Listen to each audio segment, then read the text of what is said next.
Yo, yo, Smallmouth Crush, day one of the FLW Costa Series here on Lake Champlain. What's gonna happen today? Man, I'm anxious. It's all coming up.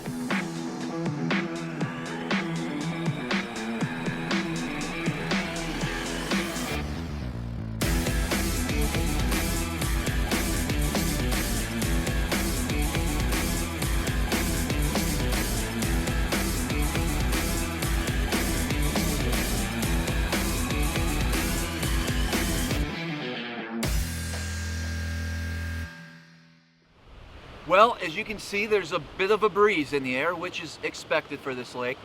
So if you haven't watched my practice videos, my most recent practice videos out here this week, I want to give you kind of a breakdown where I'm at. I have multiple bags of 15 to 15 and a half, maybe 16-pound fish on beds in locations further up north. Yesterday, I came across some really good fish.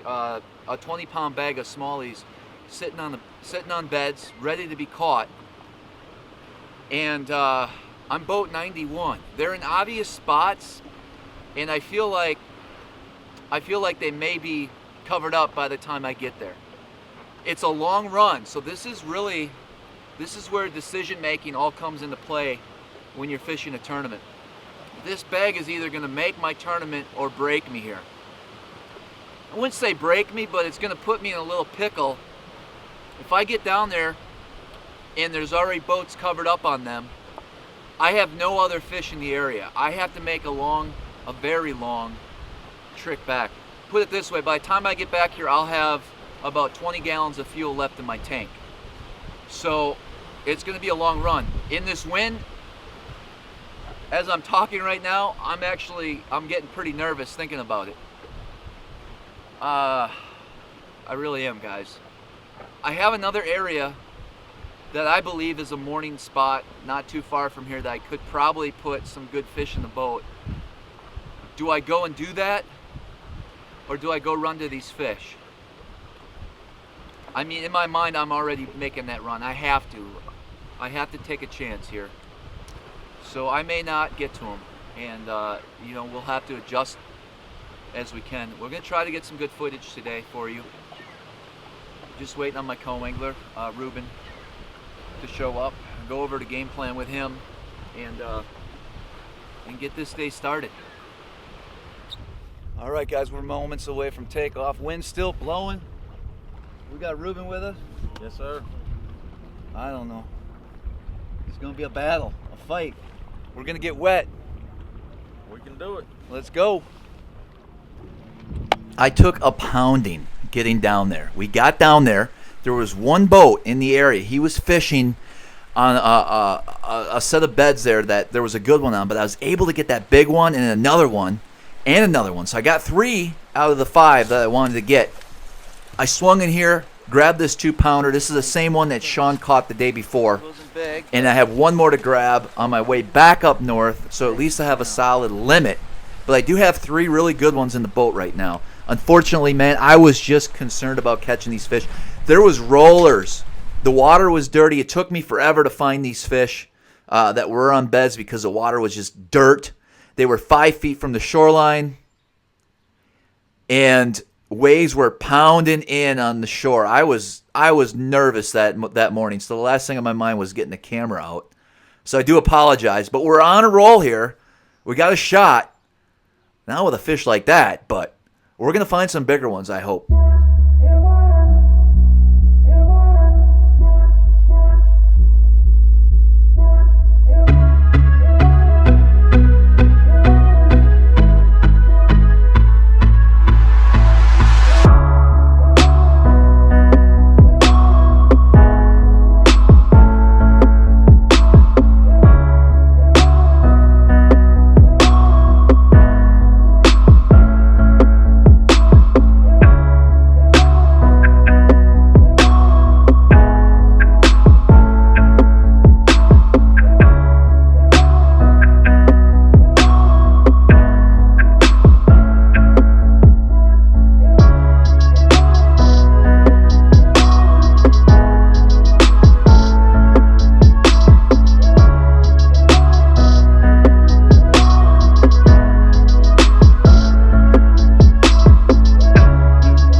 did all right. going on? I mean, Travis Manson did all right.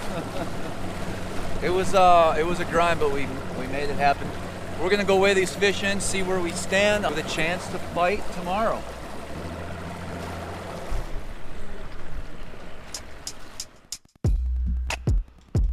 Well, I did get 3 really, really good ones and 2 solid fish.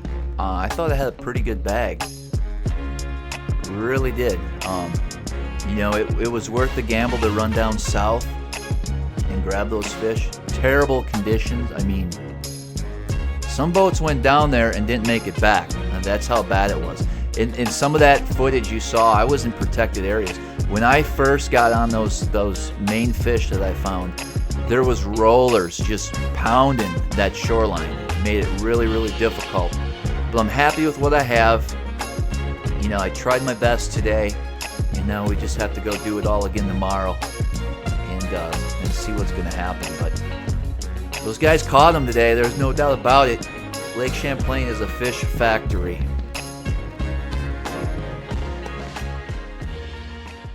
Yo, I'm just laying here recuperating like a smallmouth when they get done spawning. They recuperate. I've been spawning all week. Not literally spawning, but working my butt off to find these spawners. I haven't eaten a real meal in 48 hours. I woke up with the shakes. I woke up at 1 in the morning to check my batteries. Set the alarm. Anyways, tournament recap. High spirits most of the day, guys. I'm not saying that the scales were wrong, but I'm saying the scales were wrong. I had a 4.5, 2 close to 4, and 2 3s. You do the math. They gave me just under 17 pounds. The field crushed them. There's like 4 bags of 20 plus, 19s, 18s. You know, I thought life was good. I don't even know where to start, guys. I know the footage. Let me get up. Let me get up so I look normal here. I'm burnt out, guys. Freaking burnt out. Sun up till sundown all week, and it's catching up with me. As well nutrified as I am, it is catching up with me. So I'm going to give you a quick breakdown of today. Remember, I was nervous, and you guys, I wish I had the video camera going in the morning. You have to understand, the adrenaline's there. I'm excited. I have work to do. The last thing I'm thinking about is a camera, but damn, do I wish I had it on because it was freaking awesome. So there was a big stick in my area, right? First of all, I was blowing like crazy. You guys saw that. It took me about an hour to get down there. Speared a bunch of waves, you know, whatever. Get down there and realize that my fish, I had 2 fish in an area that were on the south shore. So the waves wasn't a protected bay, it was main lake. We're just crushing. And when they were 5 feet from the bank. So I was real nervous how I was going to maneuver the boat and get in there and make accurate casts without getting caught up on the rocks. And so I get into the section. I see a boat on one of the beds that I had marked. I actually marked that bed, and you could see the fish. There were 2 of them, a big female and a male, and they were spawning. They were going through the ritual. This was yesterday. So I knew that guy was going to have a tough time catching those fish, typically. So I go to my big fish spot. I make a couple pitches, and I can't get on them. I was like, man, I wonder if this guy stuck them before I got there. So then I go to my other one, which is like 20 feet away. And it's dirty. I cannot see the bed at all. I cannot see the fish. The wind stirred that whole shoreline up. So I pitch a white Gaggio spirit shad in there and shake it around in about maybe the 3rd pitch. I'm just going off my waypoints and kind of guesstimating where that bed is. He hits. I get him in the boat. I throw him on the floor in the net, and I have to get on the big motor, start it up, and maneuver out 30 yards, unhook him. That way my boat doesn't, even with spot lock. Yes, guys been asking, do you have an Ultrex? I did get an Ultrex. It's awesome. for sure. You definitely need an Ultrex. But the spot lock wasn't going to work when you have rollers crashing in on you.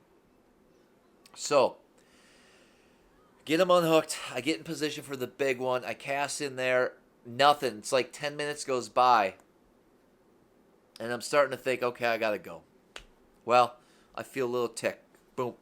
That's all I needed. I was like, okay, he's there. Kept pitching. About 4 minutes goes by. I hook up. Big one. 4.5. About 4.5. I thought it was a 5. I didn't hook him in practice. I just looked through him in the flogger. Okay, so.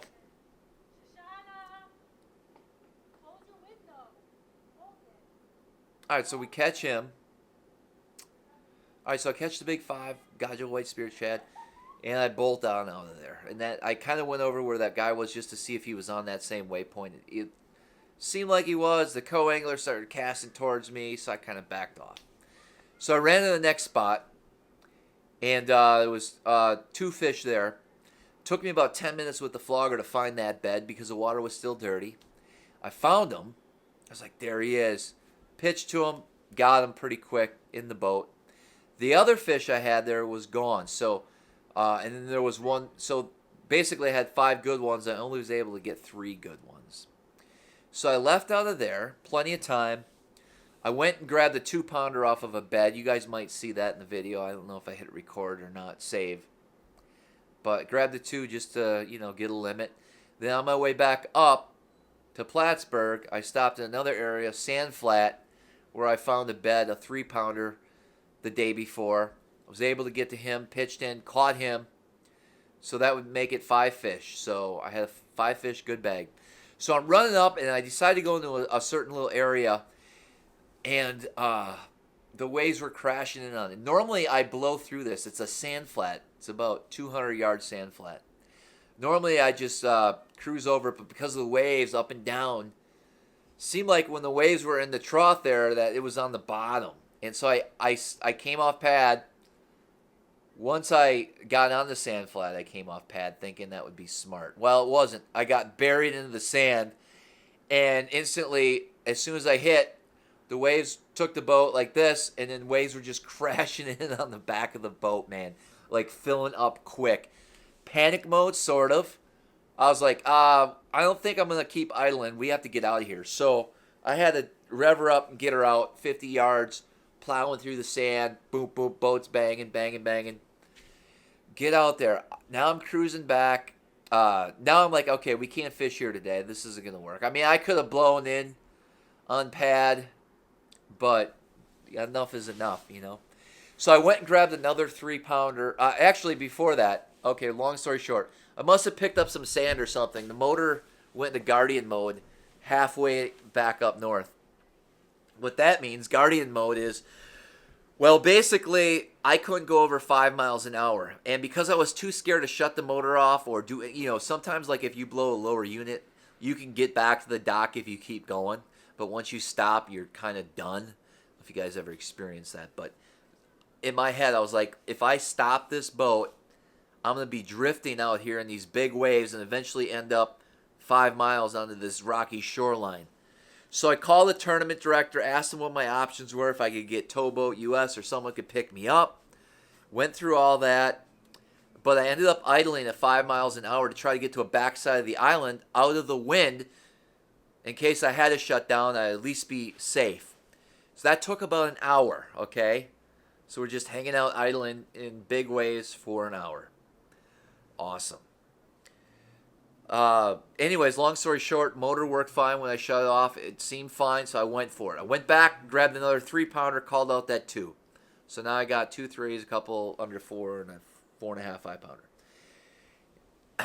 And that was it. And then I messed around up by the Gut and a few other places on Champlain, and just couldn't get anything going. And it is what it is. I had just under 17 pounds. Well, everyone had that. I'm in 53rd place.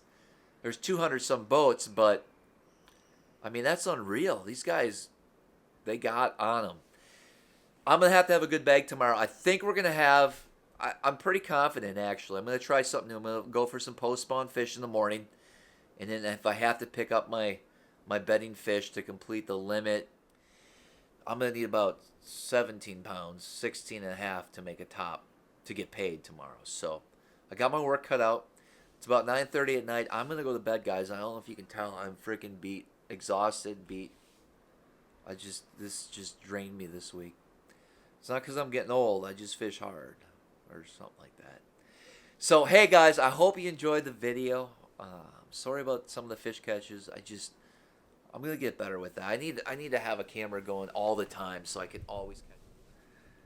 All right, guys. Hey, thanks for checking out the video. Day 1 of FLW Costa Series. I'm so tired I can't even talk straight. Leave any comments and likes below. And as always, until next time, we'll see you guys on the water.